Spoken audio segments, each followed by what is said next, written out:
Alright, well, I've been working on this with the Rasp and a half round file.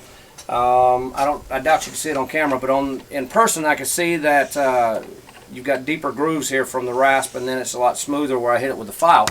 So I'm going to go back over that, especially up here near the ricasso area, the plunge cut.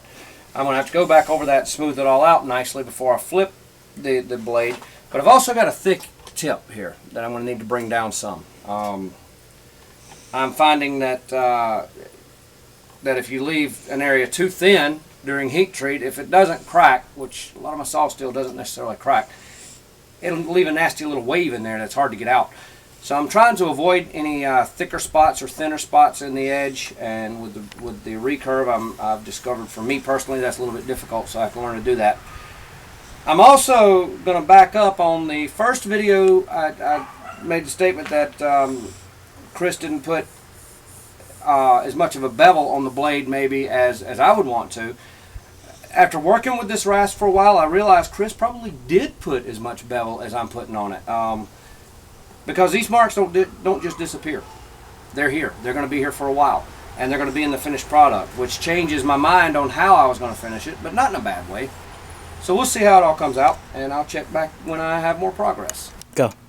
Alright, well, what I've done is I went back and I filed this, as you probably saw a little earlier. And I got a little bored with the filing. Patience is not my strong point, although bladesmithing and my day job have really worked my patience over the years. But this is what I have come up with, and I believe I'm ready to move on to the 120 grit grinding. I could probably work on that edge a little bit more around the tip, but I'm ready to go on to the next grinding step. One thing I did notice, and this is sort of a duh moment for me, is okay, I got a concave part side here. When I forged it, it didn't occur to me that I created a convex side here. So as this side came down nicely under a file, this side didn't. It was very badly rolled over and took a lot of work, which is why I came back to the grinder to finish it up.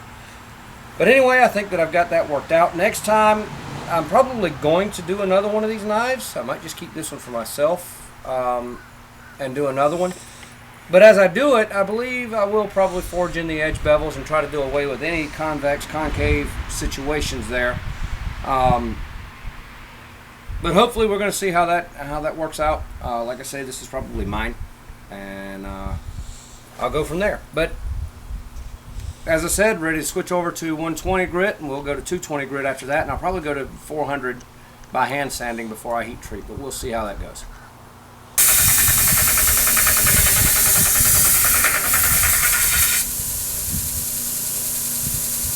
I got 7.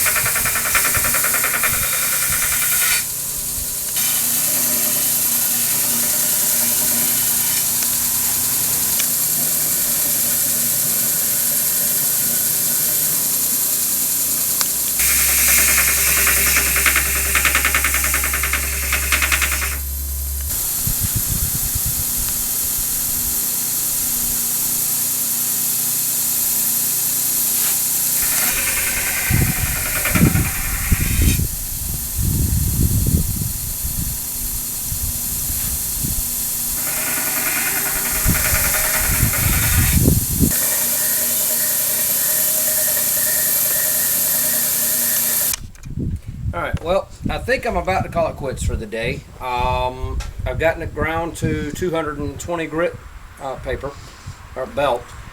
There are a couple of issues with this knife that I don't really like. I could probably straighten it, but the tip is angled off a little bit to the right. But anyway, overall I am happy with what I've gotten done. I'm going to back off of working on the blade for now. I started to go ahead and go to 400 grit, but I thought about it. I'm going to leave the 400 grit alone right now. And I'm going to come in and work on my shoulders here to get them right. And then I'm going to work on some fittings. And I've got to choose what I'm going to do for a handle material, what kind of wood. It could be either cocobola or bubinga or something like that, something dark. I'm planning to go with bronze fittings, I hope. But right now I'm going to make them out of wood to make the model for the fittings. see how all that works. And thank you for watching, and we'll get back with you soon. Be sure to comment, share, subscribe, like you've enjoyed this video. Thank you.